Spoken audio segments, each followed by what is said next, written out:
específicamente la pulmonar. Vamos a ver algo así referencial sobre la tuberculosis extrapulmonar. Cómo esa ataca todos los órganos, o sea, muchos órganos. Entonces ya eso se va a llevar en clínica médica. Tuberculosis pulmonar. Ustedes saben de que la tuberculosis es considerada una enfermedad socioeconómica. ¿Qué quiere decir? Que los indicadores informan de que los índices de infección en la tuberculosis siguen el mapa de la pobreza. Los países, mientras más pobres sean, tienen mayores índices de tuberculosis. ¿Y por qué? Es decir, los países del tercer mundo, o en vías de desarrollo, como se lo llama ahora, para no ser muy peyorativo, ¿verdad? Está Centroamérica, Latinoamérica, África, etc. Entonces, no tienen buen sueldo, no tienen buena vivienda. Realmente la vivienda protege contra los enfriamientos prolongados en esos países de clima frío, ¿no? Es decir, los que están lejos de la línea del Ecuador tienen un invierno crudo, con temperatura bajo cero, y tienen una vivienda precaria.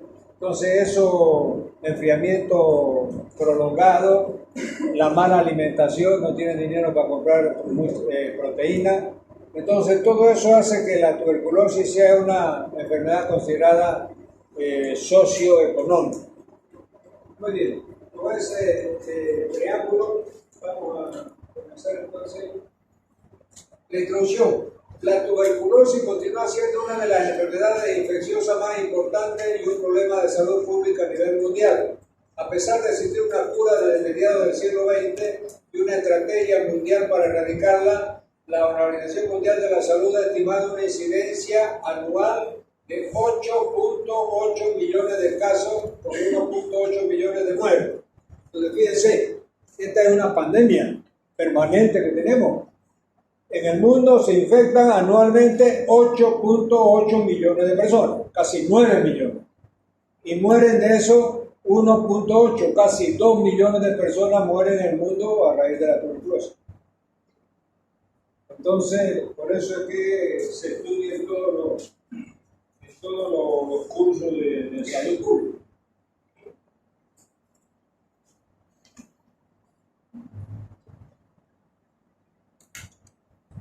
Definición. Es una enfermedad pulmonar crónica causada por bacterias pertenecientes al complejo del Mycobacterium tuberculosis. Esta enfermedad suele asentar en los pulmones, pero un 33% de los casos afecta a otro órgano. Entonces, casi 70% la forma pulmonar y el otro 30% es la forma extrapulmonar, ¿verdad? Vamos entonces con el esquema de siempre. No lo tengo ni chicos.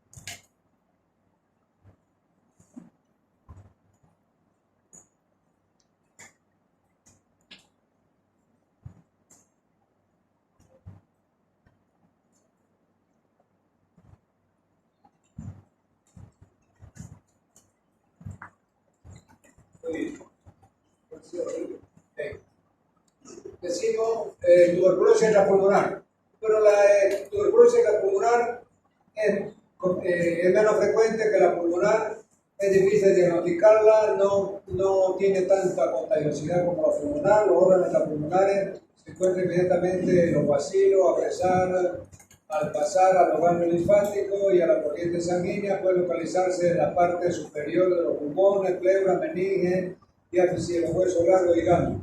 Entonces aquí tenemos un listado de los órganos que son acometidos por esa tuberculosis extrapulmonar. Hay la meninge, la miliar, la pericárdica, la peritoneal, la pleurobilateral, la vertebral, la intestinal, genitourinaria. Después tenemos la ganglionar, la piel, pleura unilateral, la ósea, la cutánea y la articular. Pero de esta la más frecuente, después de la pulmonar, es la meninge, que es la famosa, es decir, meningitis tuberculosa, que es violenta, que es alta letalidad. Después otra que es bastante es la forma ganglionar, que se presenta, la forma biliar cuando es bilateral, agarra los dos pulmones, la forma peritoneal también, ¿dónde está la peritoneal? Aquí está. Muchos grandes cirujanos han abierto un abdomen en una laparotomía exploradora pensando de que se trataba de un proceso inflamatorio agudo, de una peritonitis, y cuál no es su sorpresa, cuál es su sorpresa de ver de que cuando abre ven el peritoneo, un color blanco nacarado, la membrana, y eso es indicio de que era una tuberculosis peritoneal que imitó un cuadro de abdomen agudo y tuvieron que abrirlo. Después tienen que calladito cerrarlo, ¿verdad? Porque hubo un error de diagnóstico. Muy bien.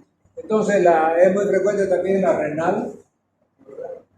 Pero todas esas son alrededor de 30-33% con relación a la tuberculosis pulmonar.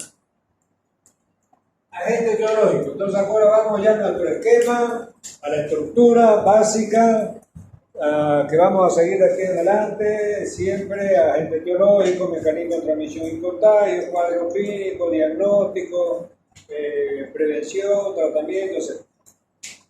Entonces, agente etiológico es una bacteria llamada Mycobacterium tuberculosis. Todos los agentes etiológicos están en el idioma latino, ¿no? En latín. Entonces, es el famoso Mycobacterium tuberculosis, que es primo hermano del Mycobacterium leprae se escribe, ¿no? Es decir, son de la misma familia. Muy bien, entonces alguna cosa del agente etiológico, familia Mycobacteriaceae, orden actinomycetos, actinomycetales, la familia, ¿no? Bacteria aerobia fina, no esporógena, no emite espora, de aspecto cilíndrico, mide 0,5 a 3 micrones. Entonces, la bacteria por su aspecto físico, morfológico, se divide. Si son redondas, coccus. Si son cilíndricas, bacillus. Si son en forma de tirabuzón, esquirilo, ¿no? Esas son las tres formas básicas que se clasifican las bacterias según su forma física. Entonces, este es un bacilo. Se lo ve como empilado, cuando tiene una cartilla de cigarro y ve empilado los cigarros en dos hileras, así se lo ve al microscopio, ¿no? El Mycobacterium tuberculosis. Muy bien. ¿Qué más hay que saber? Es un bacilo aerobio ácido alcohol resistente. Es muy frecuente que ustedes ya se familiaricen con esa terminología. Bacilo A-R, ácido alcohol resistente. Esa es una terminología bioquímica, ¿no? Después tenemos que crecimiento lento se puede identificar en el cultivo, estudio histopatológico, PCR, examen directo de la muestra, sospechoso. Por eso ya lo vamos a ver cuando vamos al diagnóstico. Aquí algunas curiosidades, si quieren llamarle así, de la biología del agente etiológico, que es el bacilo, el Mycobacterium tuberculosis.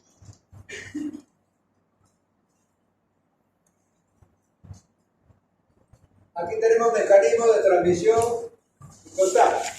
Entonces, fíjense que el mecanismo de transmisión es exactamente igual al del COVID. Es por vía aerógena. ¿Qué quiere decir? La persona infectada, al toser, al reír, al hablar, al estornudar, al cantar, bota a la atmósfera unas microgotas de Flutschel, que se llama, ese nombre técnico, científico, que son microgotas de saliva. Son los famosos aerosoles que escuchábamos durante la pandemia, ¿se acuerdan, no? Entonces, se llama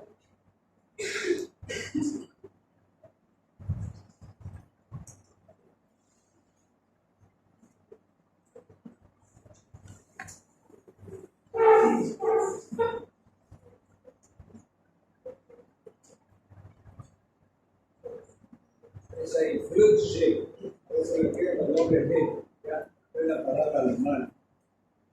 Bueno, microgotas de fluye o microgotas de saliva o aerosol. ¿Ya? En esa microgota de saliva puede haber centenares a millones de bacilos de la tuberculosis. Esos aerosoles están flotando en la atmósfera, trocegamiento cerrado, con poca aireación, es decir, se puede infectar lo que está en torno a ese paciente que está tosiendo, que está riendo, que está hablando, que está estornudando, etc. Entonces, es la vía aeróbica. Y aquí está el diagrama que no hace falta aprenderlo bien, voy a leer porque aquí está más claro, y dice lo siguiente. Lo importante es que aquí dice el reservorio del bacilo de la tuberculosis es el hombre enfermo. O sea, ¿qué es reservorio? Cuando hablamos de biología, ¿qué consideramos un reservorio? El lugar donde Es decir, el hábitat, la verdad, de un microorganismo donde habitualmente se encuentra, la verdad. Claro, pero cuando hablamos de reservorio siempre viene a la mente que es primero el huevo o la gallina, la verdad. Porque si decimos, bueno, el reservorio del pulmón, la verdad, ese paciente que se enfermó, ¿de quién la agarró? Pues, ¿de dónde vino el bacilo, la verdad? Entonces, hay muchas teorías después para explicar, por ejemplo, la enfermedad no precisamente la tuberculosis, pero por ejemplo la enfermedad de Chagas era como yo le había dicho,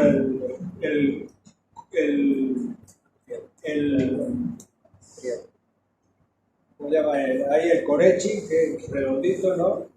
Y después está el tatú, y están esos que cargan los panteones, los camposantos, que es el corechi, tatú y bueno, y quirquincho, que le llaman a los hermanitos del interior, ¿no? Al tatú.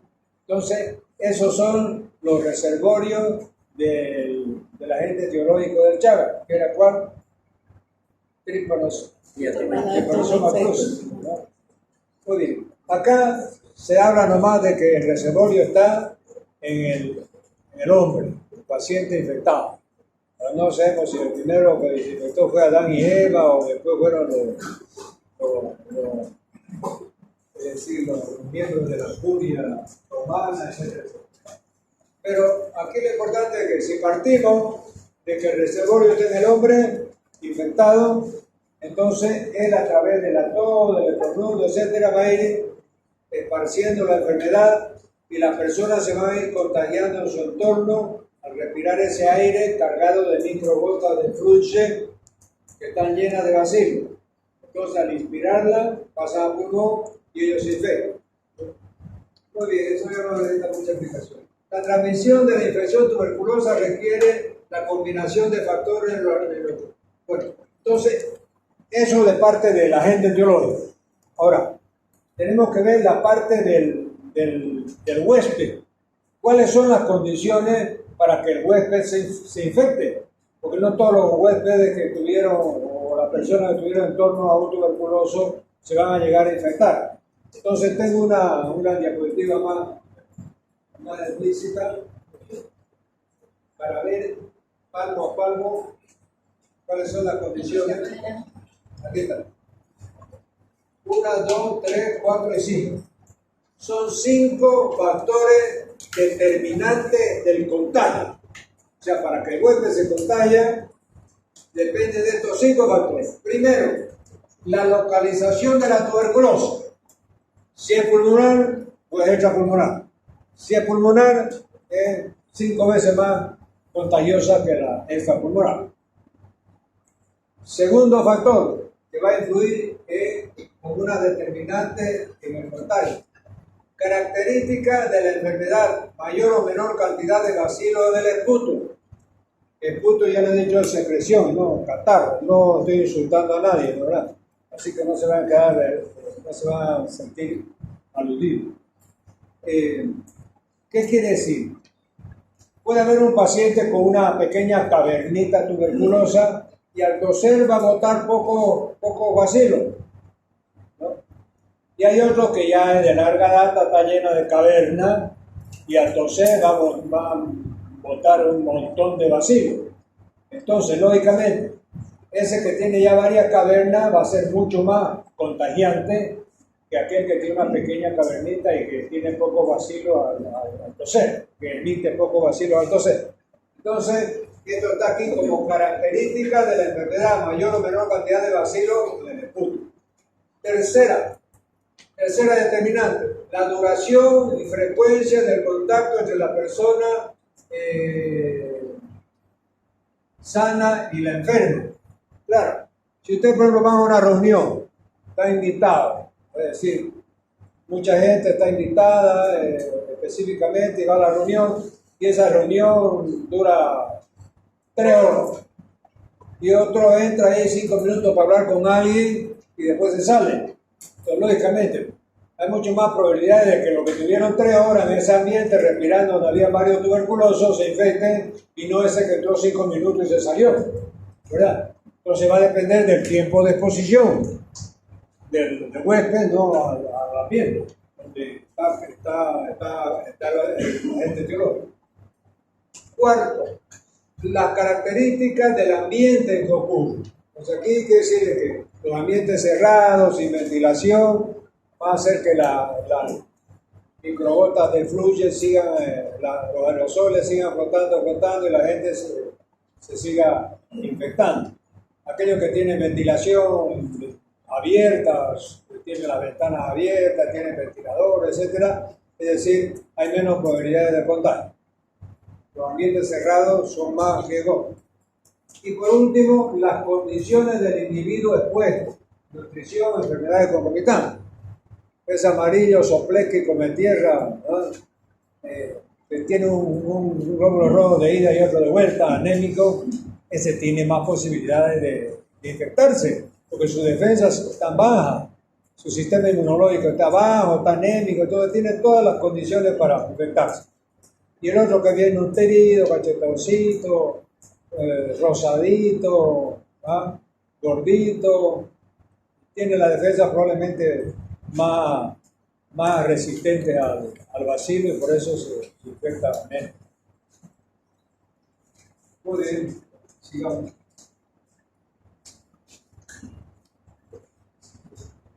Ahí vamos a ver ya las manifestaciones clínicas de la tuberculosis. Entonces aquí nuevamente la tuberculosis pulmonar y la extrapulmonar que no vamos a insistir. Fíjense que la pulmonar se divide primaria y secundaria. Entonces esa es la clasificación de la tuberculosis pulmonar. Y aquí va un concepto que es importante que yo se lo transmita y ustedes siempre se recuerden. La tuberculosis primaria, llamado también chancro primario,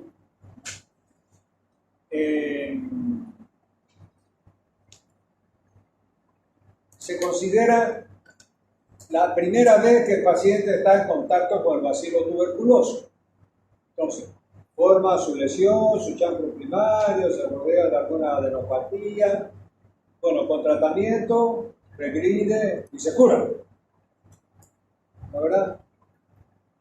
Y ahí viene el término y el concepto de tuberculosis secundaria. Entonces, la tuberculosis secundaria se debe a dos mecanismos. Generalmente, la secundaria, o sea, no estamos hablando de pulmonar y extrapulmonar, solamente la calificación de la primaria en primaria y secundaria. La secundaria se debe a dos procesos. A una reinfección, ¿qué quiere decir? Es decir, después de 10 años se encontró con otro bacilo, el primero era Alberto y el segundo era Juan. Entonces, se infectó con el bacilo llamado Juan, otro bacilo diferente. Esa fue una reinfección. Pero puede producirse también por un mecanismo de reactivación. O sea, ese foco antiguo, ese chancro primario antiguo, por algún problema de baja de la defensa, anemia, es decir, condiciones basales dura, enfriamiento prolongado, mala alimentación, etc., bueno, se reactivó. Es decir, estaba dormido, estaba cicatrizado, estaba neutralizado, estaba inactivo, pero por alguna razón se reactivó. Entonces, esa es considerada una tuberculosis pulmonar secundaria por reactivación. Y la otra, una tuberculosis pulmonar secundaria por reinfección. Son las dos diferencias. Muy bien.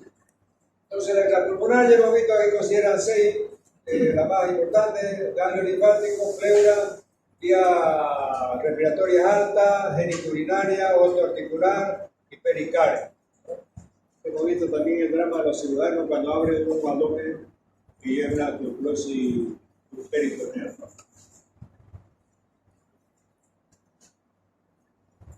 Tuberculosis pulmonar. Entonces, como habíamos dicho, primaria y postprimaria o secundaria.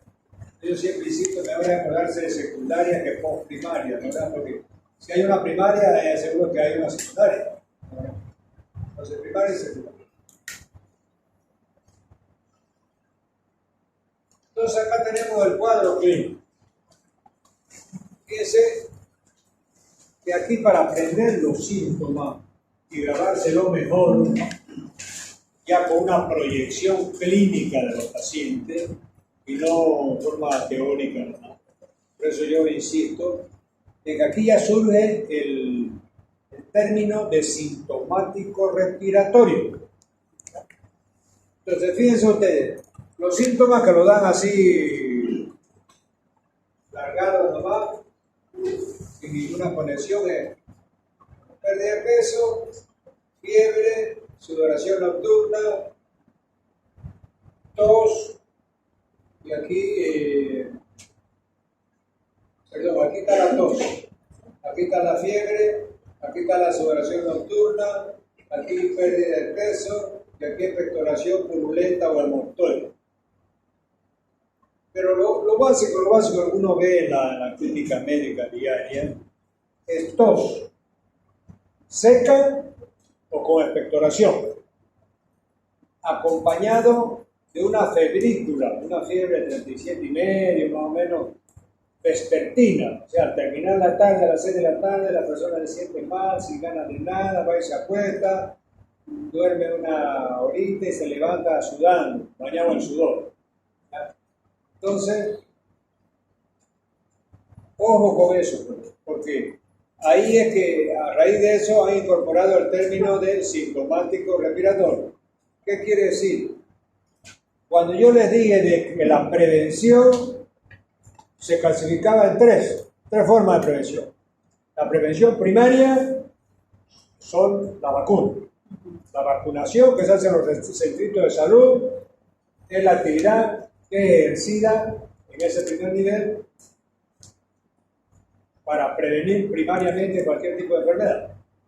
Entonces, la prevención secundaria es el diagnóstico precoz y el tratamiento oportuno.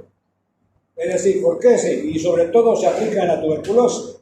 Es decir, no hay que esperar para que el paciente esté tosiendo y le muestre pedazo de pulmón. Doctor, mire, me va a salir esto, sí, un pedazo de pulmón. ¿Qué tengo? Ya puede demasiado tarde, la verdad. Y la prevención terciaria es la rehabilitación. Es como cuando el paciente ha tenido un derrame cerebral y está con una hemiplegia, no puede caminar, porque está paralizada la mitad del cuerpo, hay que hacerle fisioterapia durante un año, 2 años, qué sé yo, para rehabilitarlo. Esa es la prevención terciaria. Muy bien. Entonces, en esta prevención secundaria, el sintomático respiratorio adquiere grande es su importancia de tener el concepto claro, porque ahora en la epidemiología, es decir, se pregona mucho de que para disminuir los índices de tuberculosis hay que hacer una búsqueda activa del paciente tuberculoso y no esperar que llegue vomitando, es decir, escupiendo pedazos de pulmón para hacer el diagnóstico. Entonces, si usted le llega a su consultorio un paciente que tiene tos seca o con expectoración por más de 3 semanas, uno dice hasta menos 2 semanas, pero 3 semanas, ya no es una gripecita de la vida, ¿verdad? Entonces, si usted lo larga dándole unos jarabecitos con su paracetamol, usted probablemente, es decir, ha perdido la gran oportunidad de frenar a un paciente tuberculoso que puede contagiar a un montón de personas. Entonces, ese paciente que tiene tos, con fiebre, pérdida de peso, tos, fiebre por más de 3 semanas, ¿ya? Y peor si va acompañada de pérdida de peso, la tos puede ser seca o con expectoración, tiene que salir ahí con una orden para hacer el diagnóstico, que ya vamos a ver.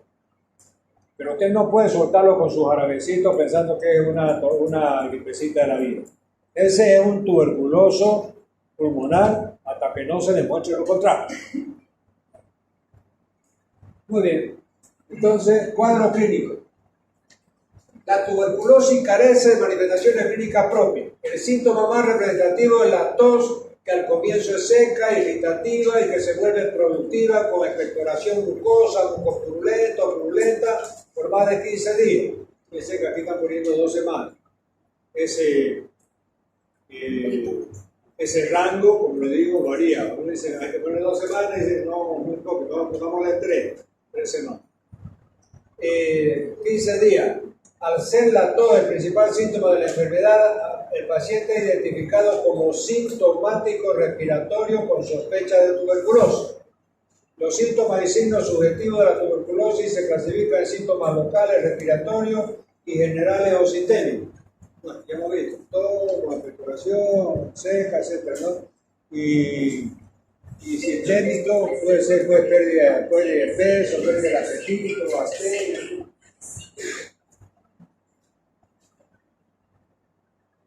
Hola. ¿Aló?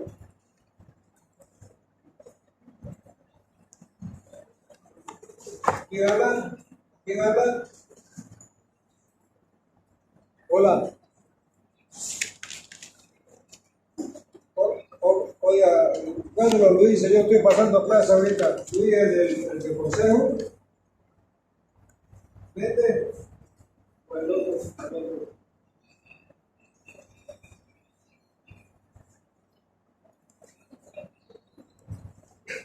De San Ignacio de Velasco. Sí, estoy pasando clase, ya, por favor, ya me mema otro rato, ya, por favor, gracias. Ya, dice Luis, ya, mucho. Ya, entonces le decíamos de que el sintomático respiratorio es una figura que la tienen que tener bien presente ustedes cuando estén trabajando en su consultorio particular o en un centrito de salud. El sospechoso de tuberculosis porque tiene una tos seca o productiva por más de 2 semanas a 3 semanas, otros hablan, y que va acompañada de pérdida de peso, sudoración, astenia, anorexia, etc. Sigamos. Si alguien quiere hacer una cosita con relación a eso, puede nomás levantar la mano. Pero creo que está bien claro eso, ¿no? No hay duda, ¿no? Entonces aquí vemos tuberculosis primaria, tuberculosis secundaria. Entonces la tuberculosis pulmonar primaria es la que aparece consecutivamente a la infección inicial por el bacilo tuberculoso, como he dicho, primaria. Corresponde a la prima infección tuberculosa pulmonar, se llama también infantil, aunque puede producirse en el adulto. 4 patrones fundamentales de presentación: la infección lomaro-segmentaria, la adenopatía tuberculosa, el derrame pleural, la lesión biliar. Es decir, generalmente la primoinfección tuberculosa va acompañada de una adenopatía satélite, ahí, serio. Entonces, eso es llamado de complejo primario o chancro primario. Entonces nos lo está describiendo. Está siempre en el pulmón, está acompañado de una adenopatía satélite, es decir, que son la adenopatía tuberculosa, puede inclusive tener derrame pleural también, la verdad, como complicación, pero ya eso ya es una complicación de la tuberculosis. Generalmente foco primario con su cavernita tuberculosa, su adenopatía satélite y el paciente es tos crónica por más de 3 semanas con pérdida de peso, etcétera, etcétera, ¿no? Esa es la figura de la primoinfección tuberculosa. Muy bien, ¿qué más era? No está en el aparato. High technology. Bueno, sigamos. Ahora he puesto mi chip, por eso es que tengo que estar caminando. La tuberculosis secundaria es resultante de la reinfección o reactivación. Si alguien no le explica pues esos dos términos, va a pasar de largo, ¿verdad? Y fíjense que el mecanismo es diferente. Reinfección es una reactivación de una infección previa por bacilo de tuberculosis. A diferencia de la primaria, puede extenderse prácticamente por cualquier órgano biliar o afectar a varios órganos y regiones ganglionarias, habitualmente por la diseminación patógena del bacilo. Entonces, fíjense que la secundaria generalmente por reinfección o reactivación y va vía sanguínea. Pues el bacilo pasa al torrente circulatorio y de ahí pues se va a hueso, a riñón, a peritoneo, a la parte renal, la parte pleural, etc. Entonces, ese es el camino así. Diagnóstico de la tuberculosis inmune. Entonces ahí está. Ese paciente que ha sido rotulado por ustedes como un sintomático respiratorio, ese de ahí no sale del consultorio, usted aunque sea lo manea, lo amarra, pero no sale sin su pedido de vaciloscopía o radiografía de tórax. Usted le pide una vaciloscopía, es un paciente de escasos recursos, no puede hacerse la radiografía de tórax, entonces ahí mismo al centrito de salud le van a hacer le van a recolectar la muestra para la vaciloscopía. Y después en un isoporto, esos centros de salud periféricos de primer nivel, lo mandan al hospital de segundo nivel o tercer nivel y ahí hay laboratorio y hacen el examen. Después de 10 días le mandan al centrito para que le avise a los pacientes si fue positivo o negativo, ¿no es verdad? Entonces, vaciloscopía. La vaciloscopía tiene que ser serial para que tenga mayor posibilidad de que no haya falsos negativos y falsos positivos. ¿Por qué? Y hay que orientarlo a los pacientes. Pero a veces las enfermeras, yo lo he hecho con la enfermera, ¿no? Pero a veces son los médicos también, por mala formación, o porque no tienen tiempo, porque no le prestan mucha pelota al paciente. Pero el paciente tiene que estar bien informado, sobre todo en la recolección de la muestra, por ejemplo, la tuberculosis. Le dan su cápsula de Petri, se llama, ¿no? Un platillito así de vidrio, con lo que se hace la recolección de la muestra del esputo, del laboratorio. Entonces le dicen, vaya a toser ahí al baño. Las mujeres sobre todo entonces, mierda, viene puro saliva, de miércoles, ahí no va a pillar el vacilo de alcohol ni en su vida ni en bajada. Entonces tienen que decirle, pues señor, señora, señorita, a los menores, niños, no sé, vaya a toser, sobre todo a los adultos, vaya a toser ahí al baño. Pero tiene que hacerlo con alma, corazón y vida, aunque después le salga hemorroides. Bien. Entonces, y tiene que hacer la recolección 3 días seguidos. Por eso es serial, porque así se minimizan los falsos positivos y los falsos negativos. ¿Verdad? Porque si la recolección de la muestra está mal y es una sola vez, van a dejar ir a un tuberculoso por un falso negativo, para que siga diseminando la enfermedad. Entonces, seriada, 3 días seguidos, con esta recomendación. Toser con fuerza para que salga catarro de la vía aérea superior. ¿Ya? Inclusive, si pudiera, de la vía aérea inferiores también, como esfuerzo sobrehumano. Muy bien. Entonces aquí tenemos microbiología, insuficientemente sensible, muy específica, radiología. Si el paciente tiene su pesito, usted sabe ahí enfrente de San Juan de Dios, enfrente del japonés, el doctor, ahí está el francés, hay lugares particulares donde saca radiografía simple de tórax. Máximo, si usted no piensa que una radiografía simple de tórax, de frente, va a servir, bueno, tórax. Pero realmente es bueno hacer frente y perfil. son un par de chavos. Que sale de 150, que antes estaba 100, antes estaba 80, pero ahorita debe estar en torno a 150. Pero hay personas que no tienen dinero para pagar. Entonces ellos obligados a pedir una vaciloscopía que se va a hacer de gracia, tarda más 10 días así para darle el resultado y todo. Pero si hace radiografía del tórax, ya le da el resultado, la placa uno la mira en el gastroscopio y ahí ya le da el diagnóstico inmediatamente, ¿no? Tiene esa ventaja. Muy bien, entonces yo le llevo a apuntar cómo se hace el diagnóstico de la tuberculosis pulmonar de dos formas: vaciloscopía serial y radiografía simple de tórax. Entonces no va a estar con tomografía, resonancia, que cuesta $300, $400. El paciente tiene que vender su casa, su vaquita, su mujer, su gato, todo, ¿no?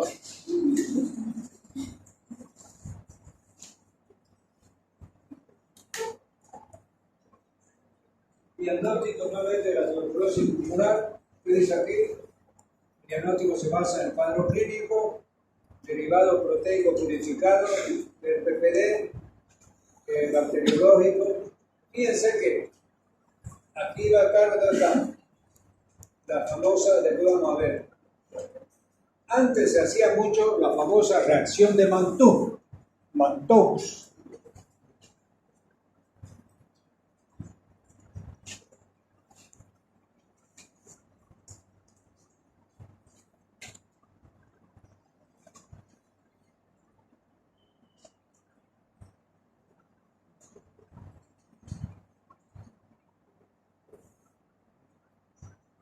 También se llama PPD.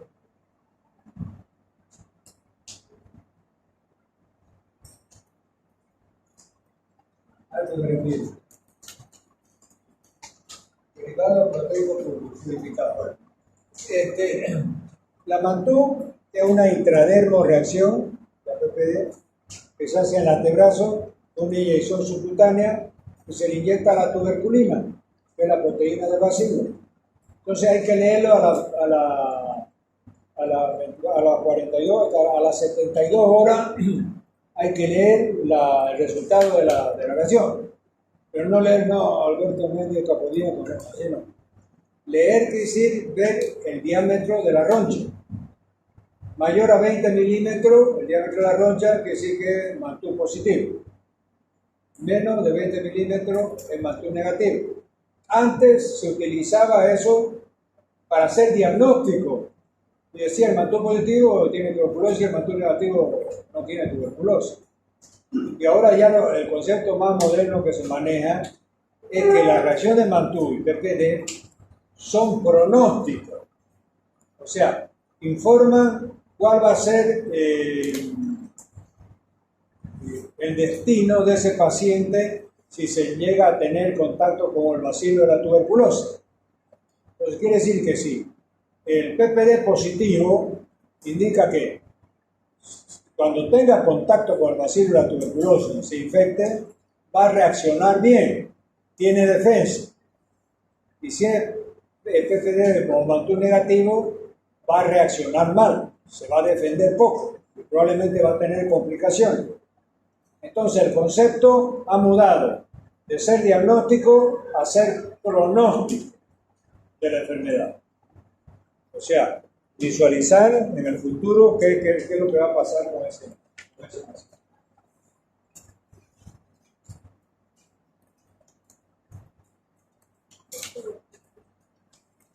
Diagnóstico nuevamente, vaciloscopía muy importante ya que ayuda al médico al diagnóstico de la tuberculosis, consiste en observar un cierto número de bacilos por campo, que sea laboratorial, ¿no?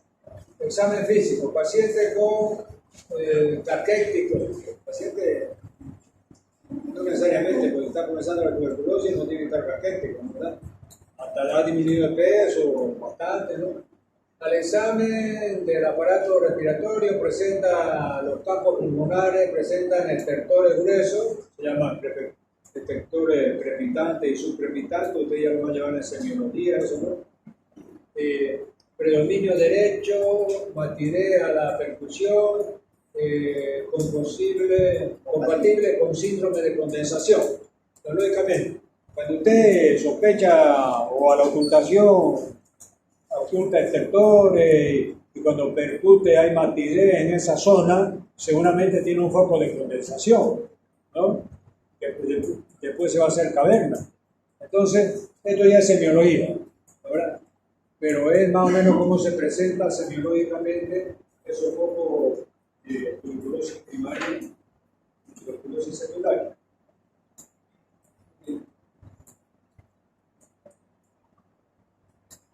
Entonces aquí tenemos la figura de la radiografía de todo, ¿verdad? Aquí están las flechitas, fíjense que aquí vemos un radio calcificado, aquí tenemos una caverna, ¿ya? El aire, lo negro y lo blanco en la opacidad, es decir, no se ve tan nítidamente en el slide, pero la radiografía con el contraste del aire y la nitidez es más nítida. Lo importante es que son cavernas, o sea, las lesiones del bacilo tuberculoso en pulmón son lesiones cavernosas. Puede agarrar un segmento, puede agarrar todo un lóbulo o puede agarrar todo un pulmón a veces. Puede venir acompañado también de derrame pleural, ya con el caso más complicado.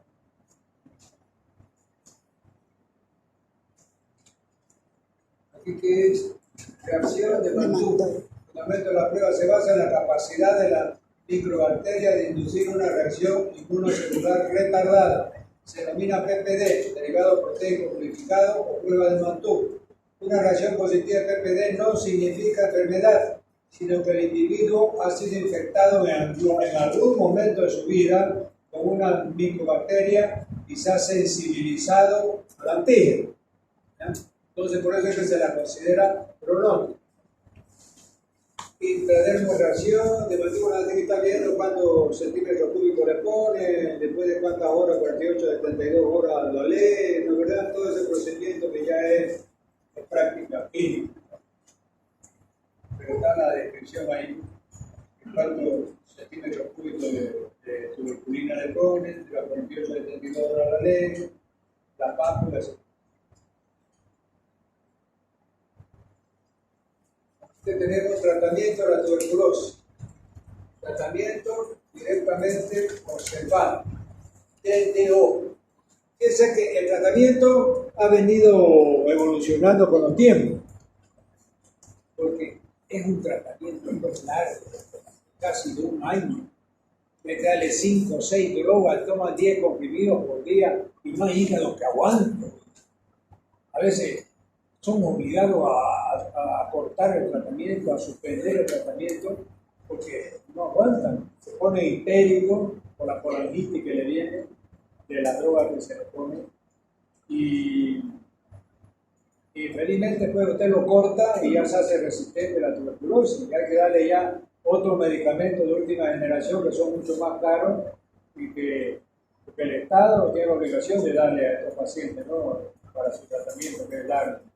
Pero a veces está la pelea, ¿saben qué? Es la alcaldía que tiene que hacer. Vaya allá. La alcaldía dice, no, es la gobernación. La gobernación no, es el ministerio. Y están como bola de ping-pong ahí, ¿no? Pasándose la bola los unos a los otros. Entonces es un drama hoy, un drama.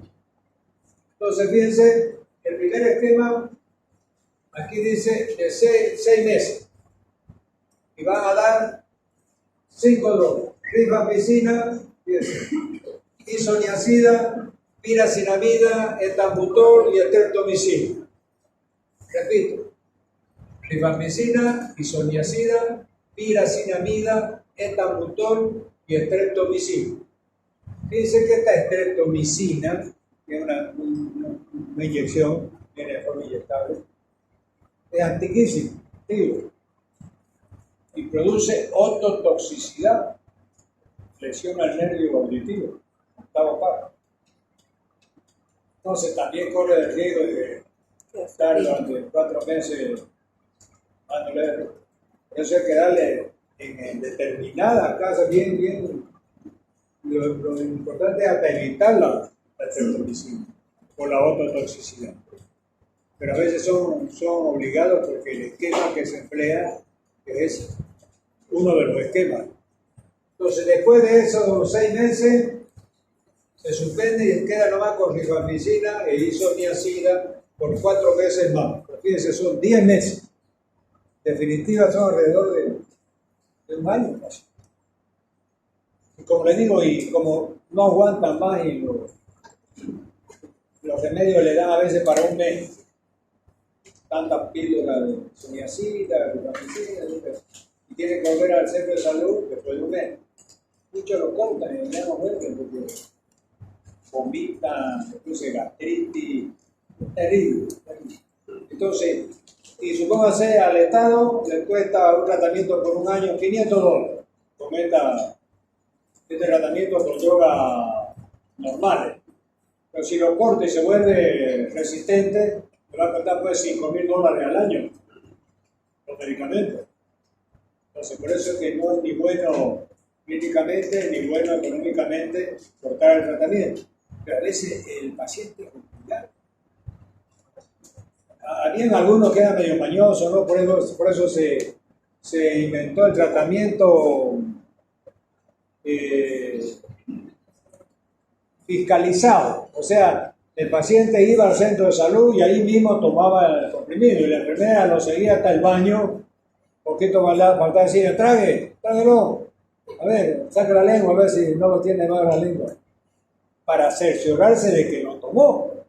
Porque muchos lo llevaban a su casa y no lo tomaban. Entonces, ahí ya viene un nuevo esquema del Ministerio de Salud para que el paciente vaya al centro de salud diariamente a tomar su remedio, un esquema, es decir, controlado, de que lo tome realmente. Como le digo, la enfermera tenía esa función de seguirlo y ver lo que lo tomó. Pero eso no podía seguir durante mucho tiempo, porque ahora depende mucho del paciente, ¿no? Y de la sensibilidad que tenga, y algunos que no soportan, queda por la tuberculosis resistente, y los remedios son más caros, nos regatea más el municipio y el Ministerio de Salud, entonces es un drama. Muy bien, pero aquí está el esquema que se usa acá en Bolivia.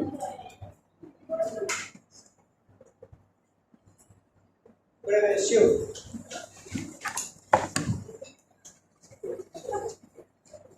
Entonces, decíamos que para la prevención primaria, aquí tenemos un arma poderosa, que es la vacuna, BCG. Viene de bacilo, de Calmet y Guerin. A veces se le pregunta a un médico, a veces por curiosidad a un paciente, doctor, ¿y qué es BCG? Ya sabe, no me acuerdo, ya queda feo, ¿no? Entonces, hasta por cultura médica, tienen que saber que BCG viene de bacilo, de Calmet y Guerin. Se hace en el primer mes de nacido el niño, toda la cicatriz que tenemos nosotros aquí en el deltoide, la cicatriz es de la BCG, bacilo de Calmet y Guerin. Mientras más temprano se haga, mejor. A veces damos refuerzo, por ejemplo, cuando salen de bachiller, cuando van a la premilitar. Muchos premilitares que vienen de provincia, del campo, nunca han tenido contacto con el bacilo. Entonces, el que vive en las grandes ciudades, ¿no? La megalópoli, ya ha tenido contacto con el bacilo y ya sí tiene cierta resistencia, ¿no? Pero aquellos que vienen vírgenes del contacto con el bacilo, muchas veces se infectan a los 8 años, están haciendo la premilitar, bañándose juntos, jugando juntos, haciendo las operaciones militares juntos, etc. Entonces se van haciendo algunos refuerzos, ¿no? Entonces vamos a ver aquí, vacunación a veces es vacuna de Guerin, la vacuna contra la tuberculosis, vacuna se prepara a partir del extracto atenuado del Mycobacterium bovis, que han perdido la virulencia, etcétera, etcétera. Ustedes saben que la vacuna puede ser con virus vivo o virus atenuado, porque la partícula viral en este caso, o partícula bacteriana si fuera el caso, tiene una parte que es patogénica y una parte que es antigénica. Entonces, usted, si le inyecta todo con la parte patogénica, usted le está provocando la enfermedad, porque le está metiendo el agente etiológico. Entonces, usted tiene que neutralizar, descartar la parte patogénica y solamente inyecta la parte antigénica del virus para que estimule la defensa y pueda producir los anticuerpos y defenderse, ¿verdad? Entonces este es por virus atenuado, la BCG, y tiene bastante eficacia. Ahí dice la eficacia en la protección de la BCG en forma grave de la tuberculosis en niños menores de 4 años grandes y está alrededor del 80% de su eficacia. En adolescentes y adultos es más variable, estando entre el 0 y el 80%. Niños, 80%. Adultos, un poco menor del 80%. Real. Entonces es recomendable, ¿no? Hay que hacerlo. Entonces se ha acabado. Muy bien. Entonces por este un bizcocho hasta mañana a las 8. Nos vemos en el próximo jueves.